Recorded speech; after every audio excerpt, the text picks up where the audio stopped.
हमारी संस्कृति, हमारी आस्था, हमारी सदा रहे हमारे साथ। सब्सक्राइब करें त्रिशूल यूट्यूब चैनल।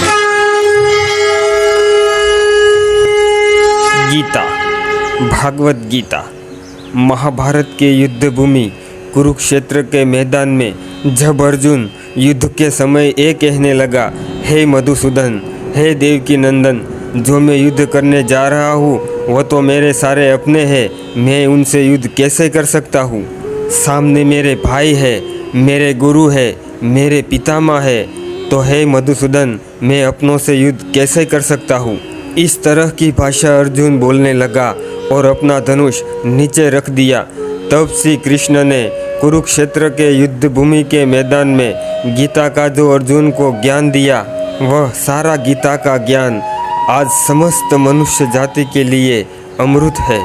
जिस प्रकार महाभारत के युद्ध भूमि में अर्जुन ये कहने लगा कि ये तो सारे मेरे अपने हैं, मैं युद्ध से युद्ध नहीं करूँगा, इसी प्रकार हम भी इस संसार की दुविधा में आज फंसे हुए हैं। जैसे कि कोई अन्याय कर रहा है, कोई अत्याचार कर रहा है, कोई दुर्व्यवहार कर रहा है और जो हो रहा है वो गलत हो रहा है, ये सब कुछ हम जानते हुए भी चुपचाप सहते रहते हैं, क्योंकि हम अर्जुन की तरह सोचते हैं कि ये जो करने वाला है और ये जो हो रहा है ये सब कुछ हमारे अपने ही कर रहे हैं और मैं अपनों का प्रतिकार नहीं कर सकता।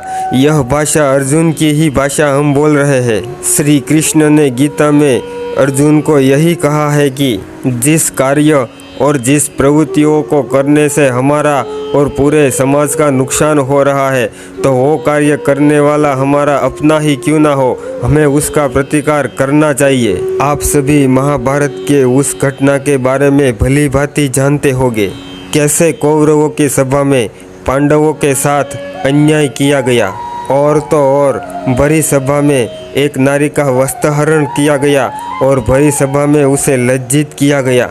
जब एक नारी का अपमान हो रहा था, उसका वस्त्रहरण हो रहा था, उस सभा में पितामह भीष्म थे, आचार्य द्रोण थे, अंगराज कर्ण थे और इस महारथियों में इतना सामर्थ्य था कि युद्ध में महादेव के सिवा कोई भी उसके सामने युद्ध में टिक ही नहीं सकता था। इतना सामर्थ्य होने के बाद भी एक नारी का अपमान चुपचाप देखते रहे और कोई कुछ नहीं बोला और सभा में एक नारी अपने आत्मसम्मान की रक्षा के लिए गुहार लगाती रही, फिर भी कोई कुछ नहीं बोला।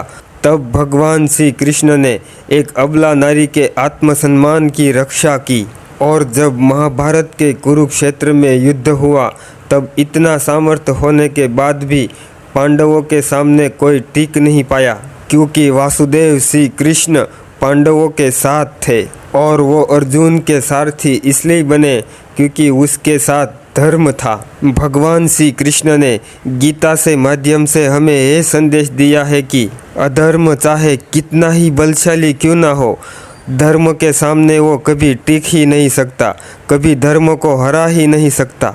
और भगवान श्री कृष्ण ने अर्जुन के जरिए हमें गीता का उपदेश इसलिए दिया कि कभी कोई संसार में नारी का अपमान ना हो और जहाँ धर्म होता है वही ईश्वर होता है। दोस्तों, यह वीडियो आपको अच्छी लगे तो लाइक और सब्सक्राइब ज़रूर करना, ताकि आप जब सब्सक्राइब करते हो तो हमें मोटिवेशन मिलता है।